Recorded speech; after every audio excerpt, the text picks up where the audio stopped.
터미의 공포썰 라디오. 네가 무슨 괴담을 좋아할지 몰라서 전부 가져왔어. 시청 전에 좋아요랑 하이프 부탁하면서 괴서전 에피소드 5탄 5가지 괴담 이야기 시작할게.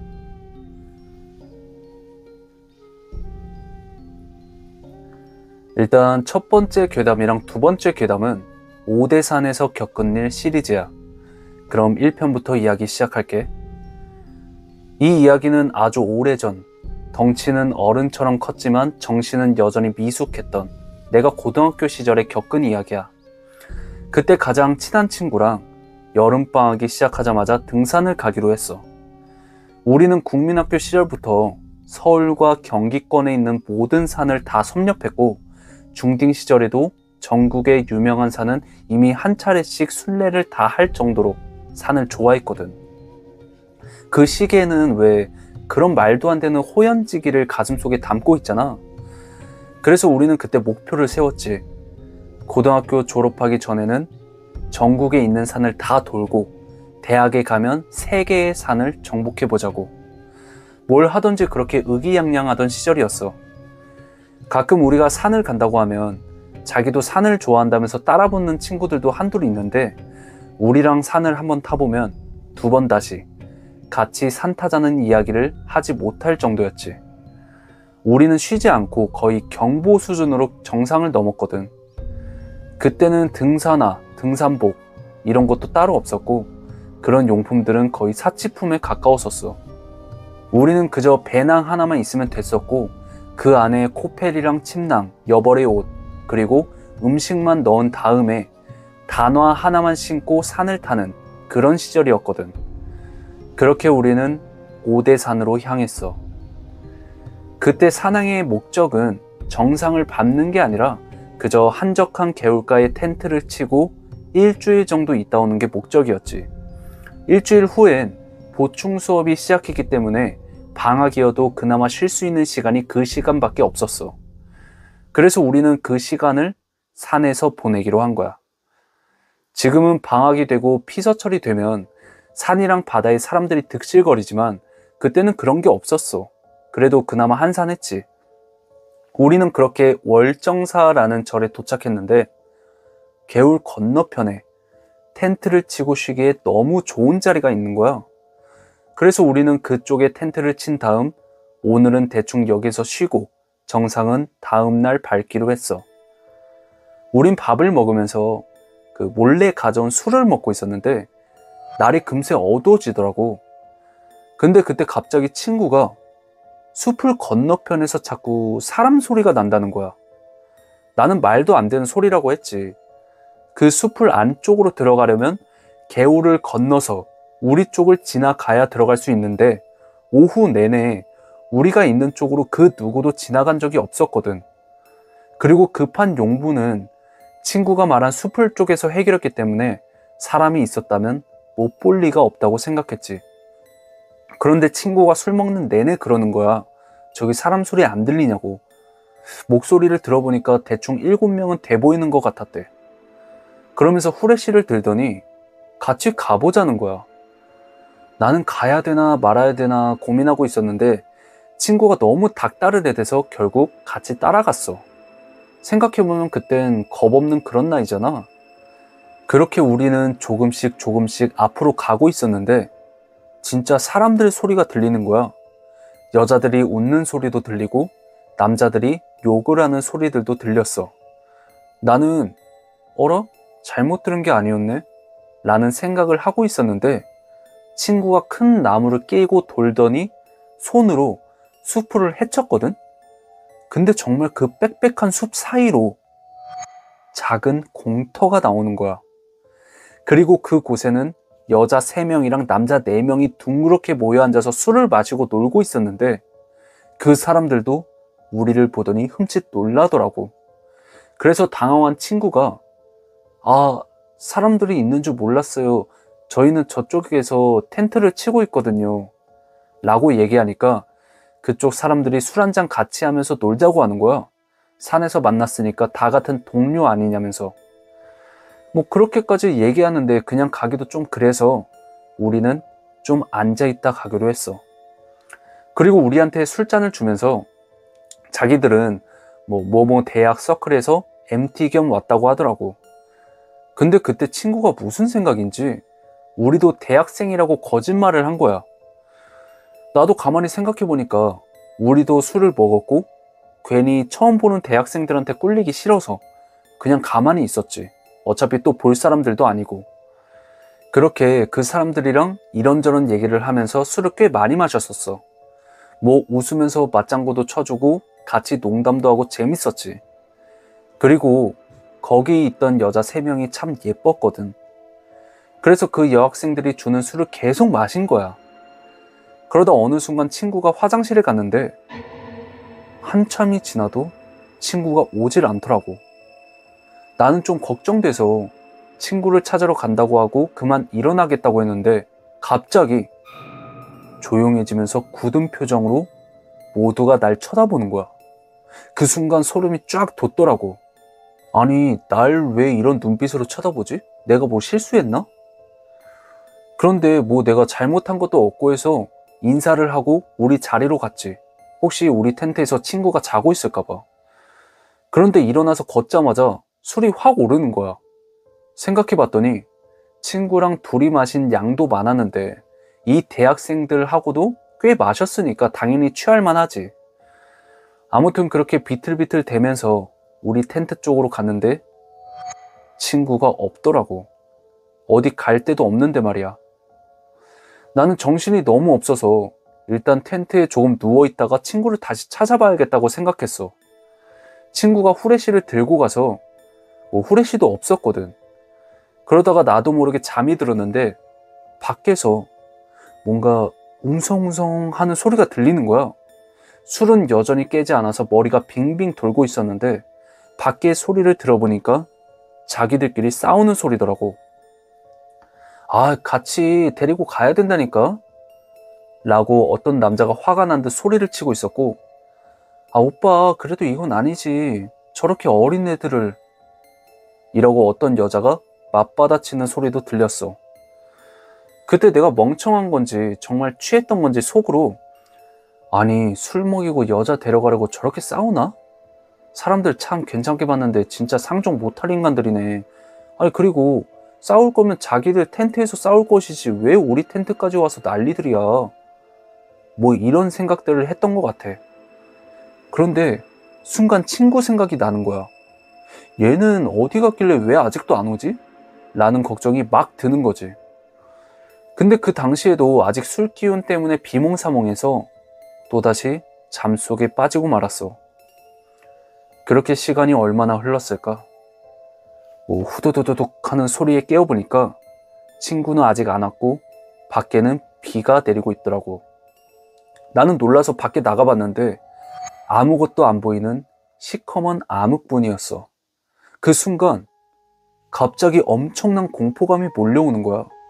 그리고 앞에 개울을 보니까 이미 꽤 많이 불어올라서 엄청난 속도로 흘러내리기 시작하더라고. 나는 큰일 났다는 생각과 함께 머릿속에서 강렬한 사이렌이 울리기 시작했어. 빨리 친구를 찾아야 한다. 그리고 빨리 저 강물을 건너서 월정사로 가야 한다. 내 머릿속엔 이 2가지 생각만 있었어. 그래서 나는 아까 대학생들이 있던 자리로 뛰어가 봤지. 후레쉬도 없고 달빛도 없어서 몇 번이고 넘어지면서 그 자리를 찾아가는데 아무리 찾아가도 그 대학생들이 있던 자리가 안 나오는 거야. 분명 아까까지만 해도 길이 있었거든. 그리고 자꾸 제자리만 맴돈다는 느낌이 들더라고. 그 상황이 되니까 아, 내가 뭔가에 홀렸구나. 이 생각만 드는 거야. 그래서 다시 방향을 틀어서 우리 텐트 쪽으로 뛰었더니 몇 걸음 가지 않아서 바로 우리 텐트 자리가 나왔는데 나는 거기서 소름이 돋을 수밖에 없었어. 분명히 나는 30분이 넘도록 넘어지고 구르면서 앞으로 달렸었거든? 나는 와, 이게 도대체 뭐지? 이게 어른들이 말하던 여우에 홀린 건가? 라는 생각을 하고 있는데 텐트 뒤에 누가 서 있는 게 보이는 거야.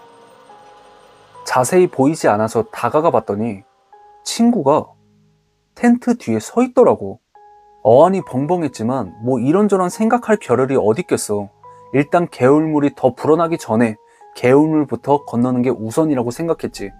텐트나 나머지 물건은 나중에 가지러 와도 되니까. 그래서 친구한테 일단 저 개울부터 빨리 건너자고 말을 했는데 친구가 뒤에서 어기적 천천히 걸어오길래 뭐하냐고 빨리 뛰라고 막 소리치니까 친구가 갑자기 진지한 얼굴로 나한테 이러는 거야. 야, 그렇게 조급해할 필요 없어. 안전하게 건너갈 수 있어. 그러더니 갑자기 나한테 새끼줄을 내밀면서 야, 이거 네 허리에 꽉 매. 이러더라고. 나는 무슨 소린가 싶어서 친구를 봤더니 이미 친구 허리에는 새끼줄이 묶여 있었고 나한테 그 새끼줄을 같이 묶자는 거였지. 그러면 둘이 안전하게 건너갈 수 있다고. 그러면서 하는 말이 이거 묶으면 둘 다 한꺼번에 넘어지지 않는 이상 우리 둘 다 안전하게 건너갈 수 있어. 라고 말하더라고. 그때 나는 이미 뇌가 마비되어 있었던 것 같아. 나는 급한 마음에 친구가 내민 새끼줄을 내 몸에 같이 묶기 시작했어. 그런데 묶다 보니까 뭔가 아차 싶은 거야. 얘는 이 새끼줄이 어디서 난 거지? 이 생각이 갑자기 들기 시작하더라고. 그리고 보니까 발음도 이상한 게 처음엔 술이 덜 깨서 그렇다고 생각했는데 친구가 그렇게까지 술 취하는 걸 내가 본 적이 없거든. 그 친구는 내가 본 사람 중에 가장 술을 잘 먹는 사람이었어. 그래서 내가 지금 빨리 건너면 괜찮을 것 같으니까 줄은 묶지 말고 지금 빨리 건너자고 했거든. 근데 갑자기 친구가 불같이 화를 내는 거야. 산속 개울물이 얼마나 위험한지 아냐는 둥 막 소리를 지르면서 빨리 묶기나 하라고 하더라고. 그런데 아까부터 친구 걸음걸이가 좀 이상하다고 생각해서 녀석 다리를 자세히 봤거든. 근데 바지가 속에 뭘 넣은 것 마냥 전부 울퉁불퉁한 거야. 마치 바지 속에 돌을 잔뜩 집어넣은 것처럼. 나는 너무 궁금했지만 일단 개울을 건너는 게 우선이란 생각에 새끼줄을 내 허리에 묶었어. 이후 이야기는 2편에서 바로 시작할게.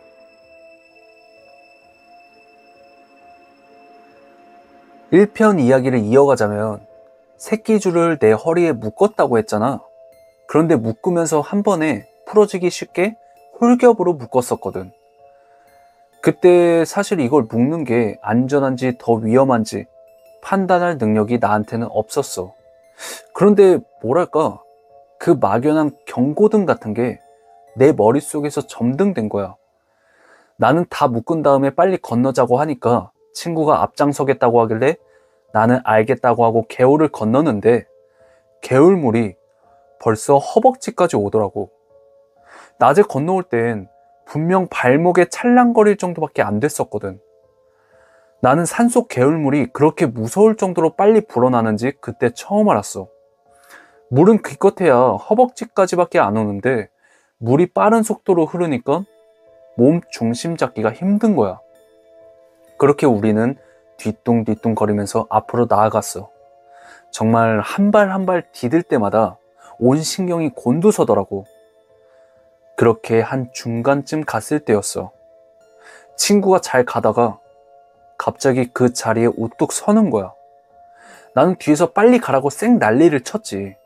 너무 무서워서 조금이라도 빨리 이 개울을 벗어나고 싶었거든. 그런데 그때 친구가 천천히 고개를 돌려서 나를 쳐다보는데 날 쳐다보면서 씩 웃고 있는 거야. 그러더니 갑자기 그 자리에서 스르륵 하면서 물 밑으로 사라지기 시작했고 그러면서 내 몸도 같이 딸려 들어가기 시작했어. 나는 순간 당황해서 발버둥만 치다가 나도 모르게 허리에 묶은 매듭을 확 풀어버렸지.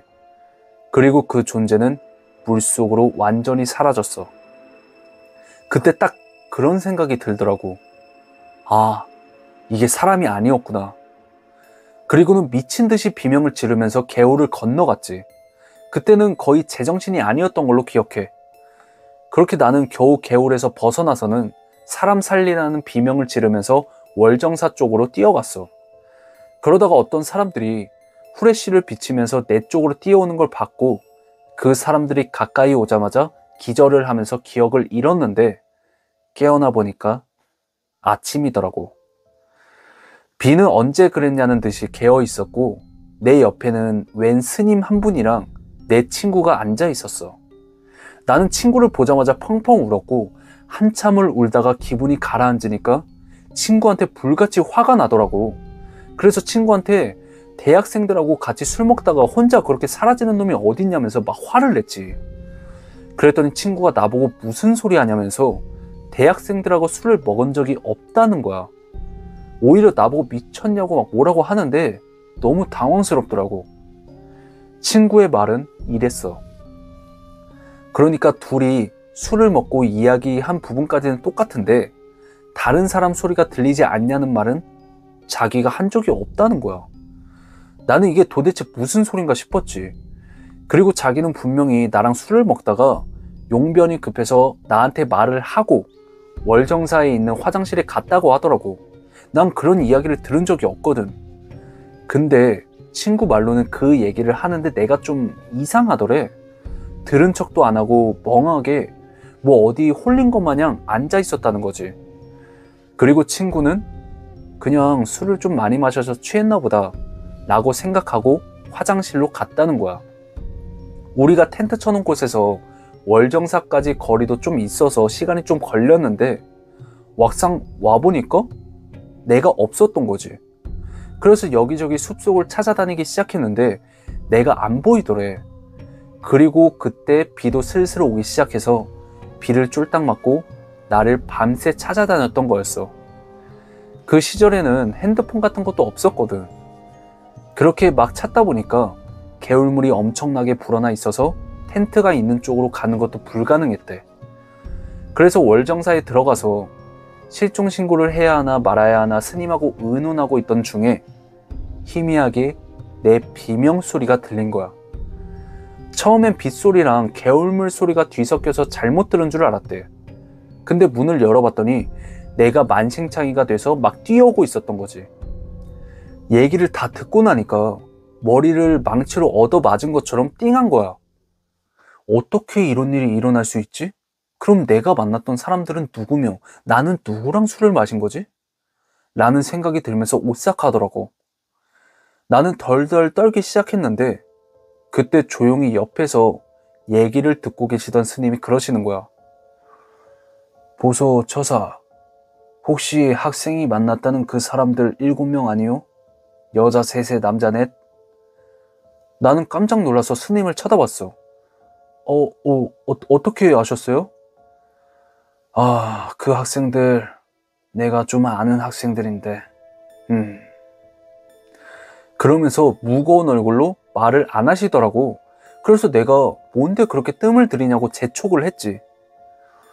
내가 그날 듣게 된 얘기는 이랬어. 그러니까 약 20여 년 전에, 그러니까 아마 1960년대쯤 이야기인 것 같아. K대 대학생들이 그쪽으로 MT를 왔대.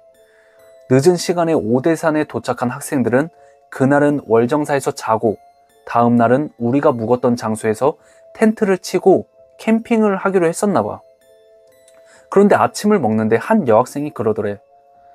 야, 내가 어제 꿈을 꿨는데 우리 7명이 날개를 달고 하늘로 막 날아다니는 꿈을 꿨다?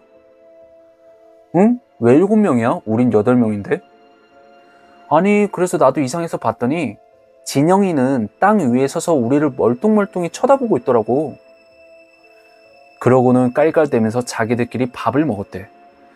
그렇게 그날 우리가 묵었던 자리에서 캠핑을 하고 잠을 자는데 늦은 밤부터 비가 억수같이 쏟아지기 시작했다는 거야.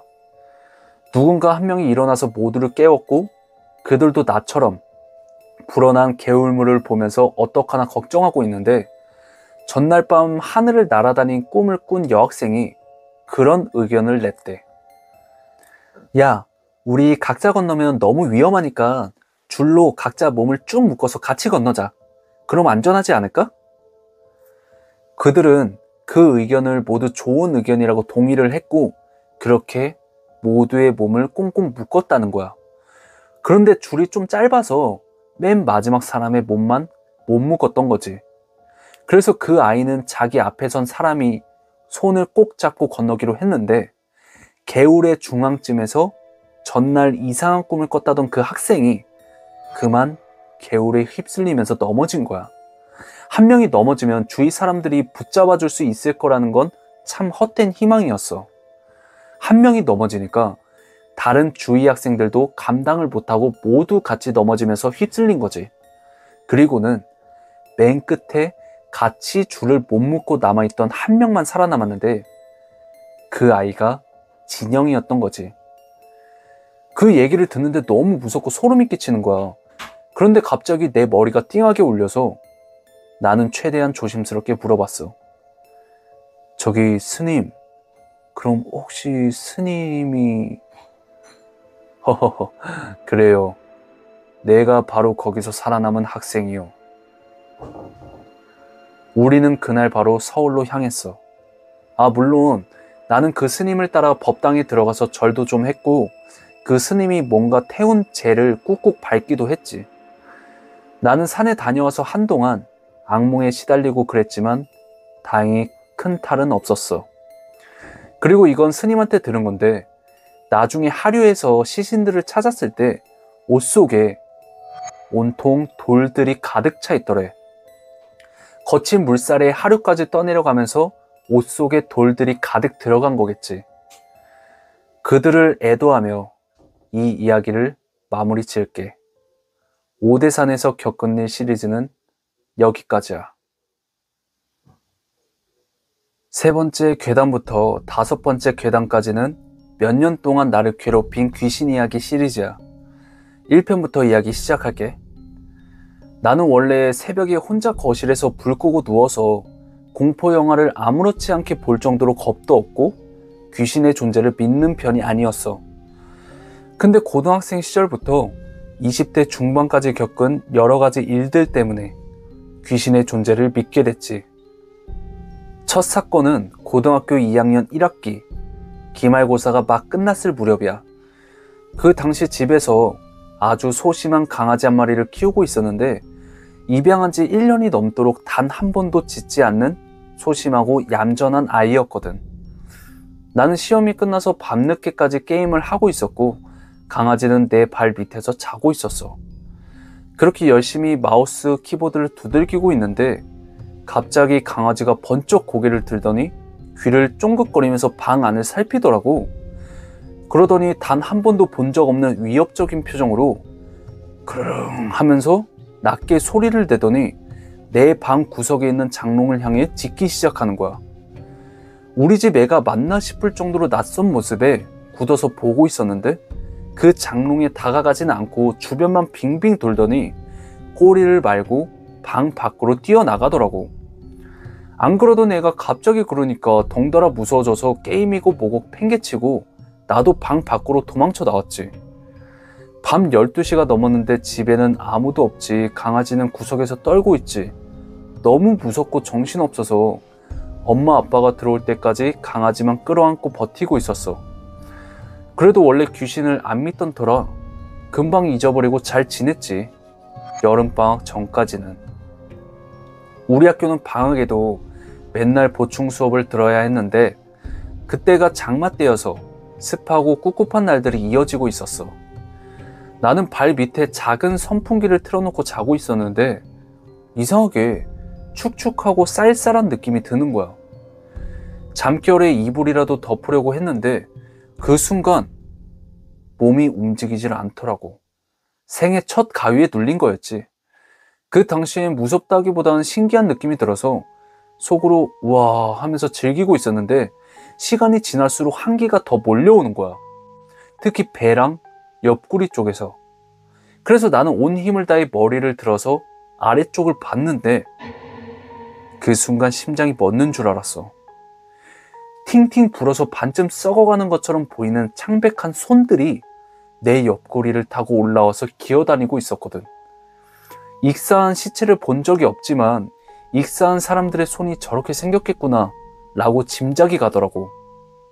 순간 너무 놀라서 몸부림을 치려고 하는데 그 손들이 내가 의식하고 있다는 걸 깨달았는지 갑자기 멈추고는 옆구리랑 배를 쥐어뜯는 것처럼 움켜쥐는 거야. 나는 너무 놀라서 몸을 튕겨 일어났는데 다행히 가위에서도 풀리고 손들도 사라져서 그냥 꿈인가 보다 했지. 그리고 방 불을 켜고 배를 살펴봤는데 나는 그날 기절하고 말았어. 사람 살을 꽉 쥐었다 놓으면 손 모양으로 하얗게 되고 그 주변은 좀 빨갛게 되잖아.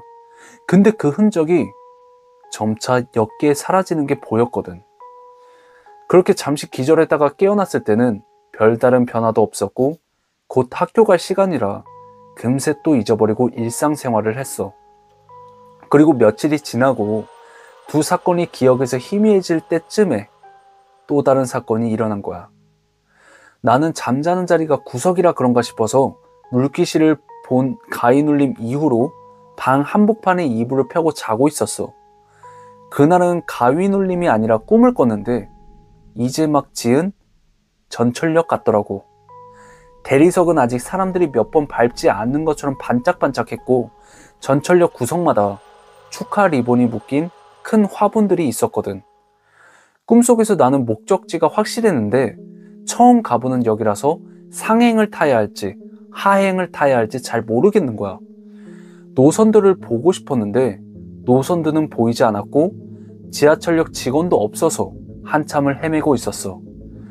그러던 와중에 사람들 몇 명이 개찰구 쪽으로 들어가길래 나도 따라 들어가면서 앞에 지나가는 여자분한테 저기요 라고 불렀는데 그 여자분은 못 들으신 건지 반응 없이 계속 앞으로 걸어가셔서 어깨를 툭툭 건들면서 다시 말을 붙여봤지.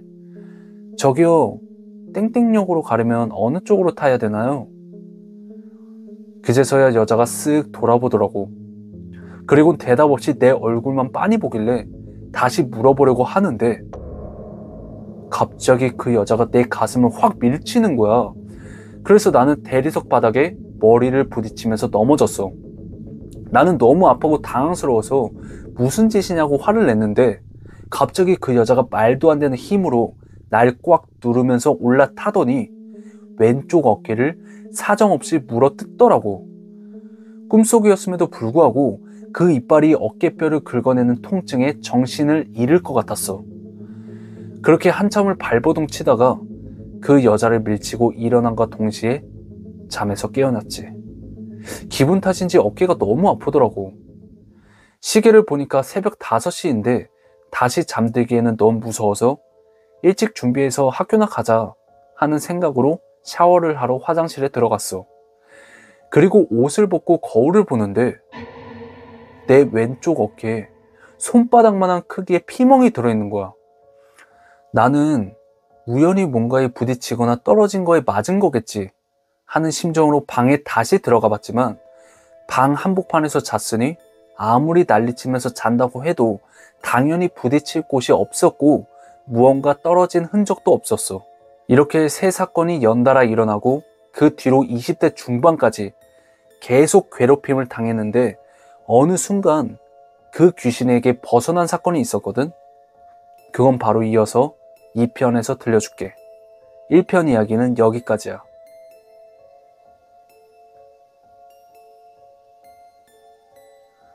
이어서 2편 시작할게. 나는 그 이후로 내가 공부 스트레스 때문에 정말로 미친 건가? 몸이 많이 허해졌나? 엄마랑 같이 자자 그러면 돌았다고 하려나? 등등 혼자 고민할 만큼 너무 괴로웠었어. 스스로도 믿기 어려운 일들이었기 때문에 누군가에게 털어놓는다는 건 생각도 못했고 혼자 끙끙거리면서 최대한 잠에 들지 않으려고 노력했지. 그 결과 불면증으로 아직도 고생하고 있어. 근데 언제까지 잠을 안 잘 수가 없었고 8시간 이상 못 자면 일상생활이 거의 불가능했던 나는 내 의지와 상관없이 2, 3일에 한 번은 기절하듯이 잠에 들었는데 그때마다 이상한 악몽들을 꾸고 가위에 눌리고 진짜 돌아버릴 지경이었거든. 잠들 때마다 꿈에서 전철역에서 봤던 그 여자 귀신이 쫓아와서는 칼로 찌르기도 하고 목을 조르기도 했어. 그리고 가위에 눌린 날에는 배 위에 올라가서 앉아 있거나 내 주변을 빙빙 돌면서 걸어다니고 머리카락을 잡아 당기더라고. 1편에 썼던 것처럼 몸에 흔적이 남는 꿈들은 아니었지만 이대로 가다간 수면 부족이랑 심장마비로 죽겠다 싶었지. 그래도 다행히 한 가지 사건으로 인해 악몽에서 벗어날 수 있게 됐어. 그날도 꿈에서 귀신한테 쫓기는데 너무 서럽더라고. 그래서 나는 꿈속에서 온몸에 귀신이 공격한 상처로 피칠갑을 해놓고 바닥에 주저앉아서 대성통곡을 하고 있으니까 공격하던 귀신이 막 킥킥킥킥 비웃으면서 날 툭툭 건들고 발로 차고 있었는데 갑자기 누군가가 엄청 무섭게 고함을 지르는 거야. 처음에는 그 고함에 놀라서 울던 것도 멈추고 주변을 두리번거리는데 저쪽에서 하얀색 수의를 입은 남자가 걸어오더라고. 자세히 보니까 우리 친할아버지인 거야. 할아버지는 생전에 등산하실 때 쓰시던 지팡이를 휘두르면서 날 괴롭히던 귀신한테 불같이 화를 내셨어. 어디 내 앞에서 눈도 제대로 못 뜰 망하려니 내 손녀를 울려! 그리고 날 괴롭히던 손길은 어느새 사라졌고 우리 할아버지만 덩그러니 남아서 내 옆에 털썩 앉으시더니 내 머리를 쓰다듬고 어깨를 끌어안아 주셨거든. 근데 그게 너무 안심이 되고 편해서 꿈속인데도 스르르 잠이 들었어. 그리고 그날 이후로 그렇게 날 괴롭히던 귀신은 사라졌지. 그런 경험을 하고 나서 현실에서 귀신을 몇 번 목격했는데 귀신이라고 생각하는 것들을 보고 나니까 내가 그동안 귀신을 못 본 게 아니라 봤어도 모르고 지나쳤을 수도 있겠다 하는 생각이 들더라고. 그렇게 시간이 흘러 성인이 됐고 멘탈에 안정이 찾아온 뒤에야 엄마한테 털어놓을 수 있었어. 옛날에 이런저런 악몽을 꿔서 몸에 흔적이 남았었고 할아버지가 나타나서 구해줬다고. 근데 엄마한테 좀 놀란 이야기를 듣게 됐어. 엄마도 내 나이 때 17살 전후로 나랑 비슷한 경험을 했다는 거야. 근데 소름 끼치는 게 날 주로 괴롭히던 전철역 여자 귀신 있잖아. 그 귀신이랑 인상차기가 비슷하더라고. 앞머리 없는 긴 생머리에 하얀색 H라인 원피스, 그리고 회색 정장 자켓을 걸치고 까만 구두를 신고 있는 여자였거든. 엄마도 그 당시에 겪었던 악몽들에서 하나같이 그 여자가 나와서 괴롭혔었대.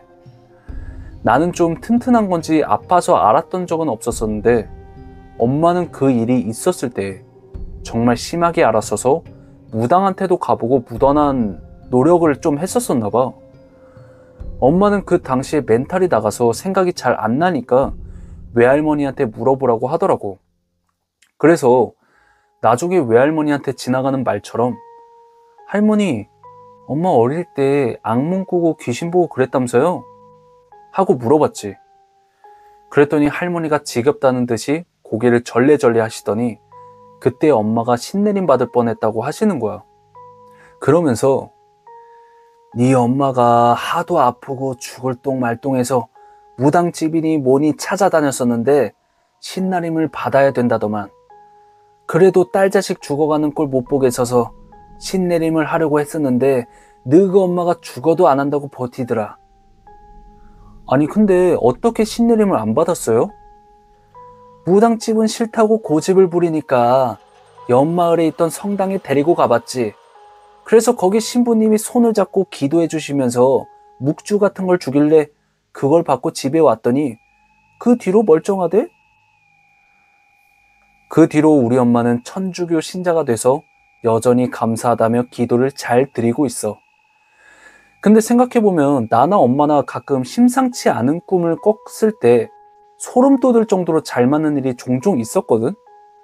뭔가 그런 일을 겪은 거랑 연관되어 있지 않을까 싶어. 2편은 여기까지고 바로 3편에서는 외전으로 엄마랑 나의 꿈이 현실에서 어떤 상황과 맞아 떨어졌는지 그 이야기를 들려줄게.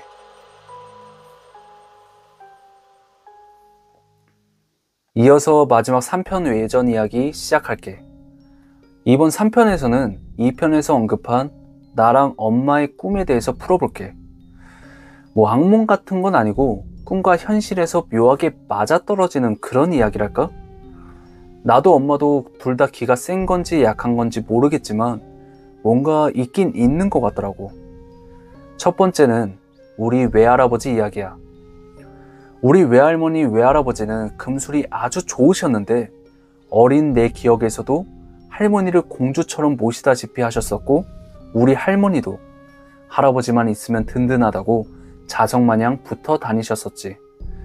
세상 다 잃었어도 뭐 두 분만 계시면 문제될 게 없어 보일 정도로 사이가 각별하셨는데 하늘도 무심하시지. 그런 와중에 외할아버지가 암으로 돌아가신 거야.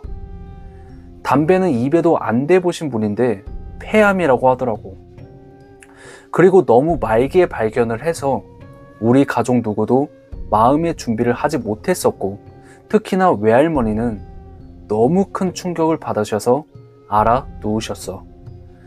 장례가 끝나고도 병원에서 알아놓은 외할머니를 위해 정말 병원에서 받을 수 있는 검사랑 검사는 다 받아봤는데 병원에서도 이렇게 아픈 게 원인이 딱히 없다는 거야. 애초에 몸이 건강한 편이 아니었어서 온 가족들이 줄초상 치르는 거 아니냐고 엄청 걱정을 했었는데, 그때 우리 엄마도 멘탈이 나가서 외할머니의 나뭇가지 같은 손을 잡고 소리 없이 울던 게 아직도 뇌리에 박혀서 잊혀지질 않아. 그렇게 엄마가 며칠 동안 외할머니의 곁을 지키면서 밤새 간호하다가 외삼촌이랑 외숙모랑 우리 아빠까지 합세해서 그러다 같이 쓰러진다고 좀 쉬라고 설득해서 겨우 집으로 돌려보냈었대. 엄마는 집에 도착해서 기절하듯 잠에 빠져들었는데 그때 너무 생생한 꿈을 꾼 거야. 베란다를 통해서 따뜻한 햇빛이 들어왔고 거실에는 온 가족들이 과일을 같이 먹으면서 화목하게 수다를 떨고 있었대. 그런데 갑자기 누가 배를 띵동 띵동 하길래 엄마는 깎던 과일을 내려놓고 누구세요? 하면서 현관으로 갔는데 외할아버지가 서 있었다는 거야. 그때 꿈속이라 외할아버지가 돌아가신 줄도 모르고 있었던 엄마는 자연스럽게 문을 열어줬고, 할아버지는 사람 키만한 나무판을 들고 들어왔다고 해. 그리고 외할아버지가 성큼성큼 들어오시더니 거실에서 햇빛이 가장 잘 들어오는 자리에 그 나무판을 깔길래 엄마가 다시 물어봤대. 아빠, 그 나무판은 뭐예요? 어디서 가져왔어요? 이거 칠성판인데 길 가다가 너무 좋아 보여서 주워왔다. 아니, 그런 걸 왜 주워와요? 빨리 버리고 와요. 할아버지는 엄마 말에 대꾸도 없이 그 자리에 칠성판을 정석껏 깔더니 가족들이랑 담소를 나누고 있던 우리 외할머니의 손을 잡고 거기에 눕히려고 했다는 거야. 엄마는 꿈속인데도 불길함을 느끼고 엉엉 울면서 외할아버지의 팔에 매달려서 미친 듯이 말렸대. 아빠, 나 진짜 엄마한테 잘할 테니까 제발 이러지 마요. 그렇게 한참을 실랑이 하면서 울고 있는데 외할아버지가 갑자기 미소를 지으면서 엄마 머리를 쓰다듬더래. 그러면서 정말 엄마한테 잘할 거지? 내 딸 믿고 간다. 이렇게 말하고는 그 칠성판을 들고 문 밖으로 다시 나갔대. 칠성판을 짧게 설명하자면 북두칠성을 본떠서 7개의 구멍을 뚫고 염습한 시신을 눕히기 위해 관 속 바닥에 까는 얇은 널판이야. 나도 칠성판이 뭔지 몰랐어서 검색을 해본 건데 너무 소름이 끼치더라고. 여튼 외할아버지가 문 밖으로 나가고 꿈에서 깨어났는데 그 꿈을 꾸고 일어난 지 30분도 안 돼서 연락이 왔대. 외할머니가 깨어났다고. 엄마가 말하길 걱정 많은 외할아버지가 할머니 혼자 남겨지면 외롭고 힘들어할 것 같아서 같이 가려고 했던 게 아닌가 싶더래. 외할머니는 여전히 건강히 잘 지내고 계시고 올해 팔순잔치까지 하셨어. 뭐 첫 번째 꿈 얘기는 여기까지고, 두 번째 꿈은 친할아버지 꿈 이야기야. 우리 친할아버지는 주변 사람들이랑 자식들한테도 그냥 가부장적인 호랑이였는데 유독 나랑 우리 엄마만 엄청 예뻐했었어. 아빠는 둘째 아들이었음에도 불구하고 할아버지를 우리 집에서 모셨는데 우리 엄마는 실은 내색 없이 정말 부모님 모시듯이 정성을 다했었거든. 엄마 성격이 할 말 다 하는 성격이었는데 호랑이라고 불리는 본인에게도 주눅이 안 들고 당당하니까 그게 그렇게 예뻤다는 거야. 게다가 나도 엄마 성격을 닮았거든. 할아버지는 나를 어릴 때부터 크게 될 싹수가 보인다면서 정말 금이야 오기야 하면서 끼고 사셨어. 오죽 이뻤으면 족보에 내 이름을 넣고 싶어 하셨는데 여자 이름은 안 올라갔었으니까 다른 여자 형제들 이름도 싹 다 올리고 족보를 새로 받아온다고 수백만 원을 썼을 정도였거든. 그때가 90년대 초반이었으니까 엄청 큰 돈이었지. 그래서 내 기점으로 먼저 태어난 여자 형제들은 이름이 올라가 있는데 내 밑에 동생들은 안 올라가 있어. 여튼 친할아버지도 암이셨는데 병원에서 더 이상 할 수 있는 게 없어서 집에서 모신 거지. 그 당시 내 방에 할아버지를 모시고 엄마 아빠가 번갈아 가면서 간병을 했었는데 할아버지는 집에 계시는 동안 말 한마디도 못하고 눈만 뜨고 지내셨던 걸로 기억해. 어린 나이에 가까이 가기 힘든 외견이었을 텐데 나는 이상하게 우리 할아버지가 싫거나 무섭지가 않더라고. 엄마는 할아버지 아프니까 들어가지 말라고 했는데 나는 몰래 할아버지 옆에 누워서 책을 읽거나 낮잠을 자면서 시간을 보냈었어. 그러던 어느 날 갑자기 친척들이 집으로 모여들었고 하나같이 까만 정장을 입고 있더라고. 난 그 당시 장례식장에 가본 적도 없었고 누군가 죽는다는 경험도 없었어서 그냥 특이하다 정도로 생각하고 있었는데 어른들이 되게 심각한 표정으로 할아버지 방에 들어가는 거야. 그리고 엄마는 나보고 방문을 꼭 닫고 나오지 말라고 하시더라고. 나는 평소랑은 다른 좀 무거운 분위기에 알았다고 하고 방에서 혼자 뒹굴뒹굴 거리다가 잠이 들었지. 당시에 꿈인지도 몰랐는데 누군가 방문을 끽 열고 들어와서 보니까 우리 할아버지인 거야. 그리고 할아버지가 활짝 웃으면서 내 옆에 앉더니 날 꼭 안아주시면서 말하시더라고. 우리 손녀 할아버지 어야 가는데 배웅해 줄 텨? 응.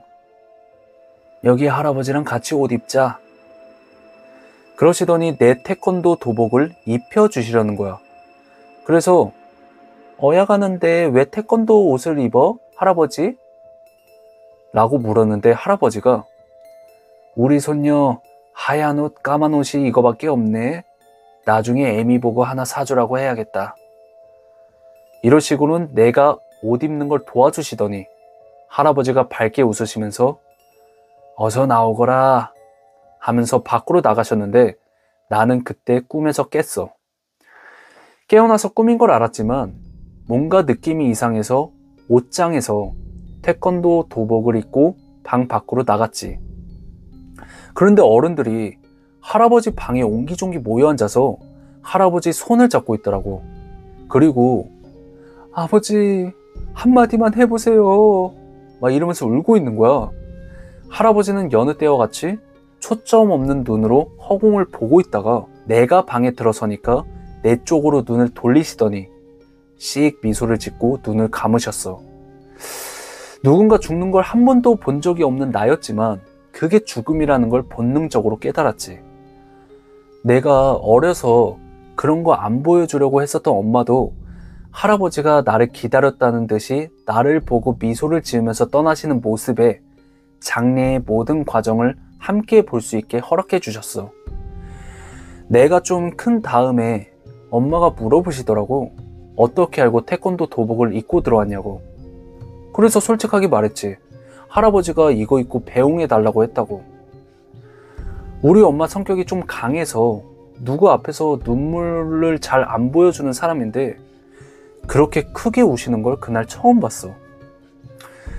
이 이야기는 좀 슬픈 이야기였는데 이 내용을 기반으로 친할아버지의 꿈을 하나 더 얘기해 줄게. 우리 할아버지가 돌아가실 때 고향인 전주에 선산이 있어가지고 거기에 묘지를 만들었었어. 근데 우리 큰아빠가 사정이 안 좋아졌다면서 선산을 팔아버린 거야. 형제들 간에 의논도 없이 말이지. 뭐 잘잘못은 둘째 치고 일단 우리는 할아버지의 묘를 이장해야 되는 상황이었어. 이장하는 시기가 곧 3일 때라 나는 같이 못 가고 부모님들만 가셨었지. 그렇게 어느 정도 이장이 끝났는데 시간이 늦어서 삼촌 할아버지 댁에서 자고 온다고 하시더라고. 그날 엄마랑 통화하면서 소식을 전해 듣고 잠에 들었는데 할아버지가 꿈에 나타난 거야. 땡땡아, 내가 손가락이 너무 아프다. 손가락이 너무 아파. 너무 춥다, 땡땡아. 이러면서 서럽게 울고 계시더라고. 좀 다가가서 아픈 곳도 좀 보고 안아드리고 싶었는데 아무리 가까이 가려고 해도 점점 멀어지더니 꿈에서 깬 거야. 잠에서 깨고 시계를 보니까 그때가 새벽 4시 반 정도였거든? 짧은 꿈이었지만 뭔가 심상치 않아서 엄마한테 전화를 해서 꿈 이야기를 했지. 엄마, 꿈에서 할아버지가 자꾸 손가락이 아프고 춥다고 울고 계셨어. 그랬더니 엄마가 화들짝 놀라면서 내가 꾼 꿈이랑 똑같은 꿈을 꿨다는 거야. 둘이 동시에 꿈을 꾼 거지. 우리가 할아버지를 각별히 생각했었으니까 개꿈으로 치부하기엔 뭔가 찜찜하고 싫더라고. 그래서 엄마가 할아버지 묘가 있던 곳을 한 번 더 파보자고 제안을 하셨는데 다들 이장 끝났는데 뭘 더 파냐면서 대수롭지 않게 여기다가 엄마가 눈에 불을 켜고 화를 내니까 어쩔 수 없이 한 번 더 다시 파봤대. 근데 손가락 뼈로 보이는 게 4개가 더 나온 거야. 더 놀라운 건 추가로 나온 유골을 같이 묻으려고 이장한 묘자리를 다시 팠는데 질척질척하니 흙에 물기가 있더래. 알고 보니까 지하수가 새어나오는 자리였던 거야. 이장할 곳을 며칠 전에 미리 파놔서 마른 흙밖에 못 봤던 거였지. 결국 며칠이 걸려서야 다시 정상적인 묘자리를 구해서 이장을 마무리할 수 있었어. 그 뒤로 엄마 꿈속에 할아버지가 고맙다며 한 번 더 찾아와 주셨대. 이 뒤로도 할아버지가 이제 20대 중반까지 종종 꿈에서 나오셨는데 요즘은 못 뵌 지 몇 년이 지났어. 이제 든든하게 컸으니까 맘 편히 좋은 곳으로 가셨다고 생각하는 중이야. 다시 한번 꿈에서 뵌다면 귀신으로부터 구해주셔서 감사하다고 전하고 싶어. 오늘 이야기는 여기까지야. 콜청자들이 겪은 이런 무서운 경험이 있으면 이메일로 제보 부탁할게. 마지막으로 좋아요랑 하이프 부탁하면서 다음 시간에 더 무서운 이야기로 찾아올게.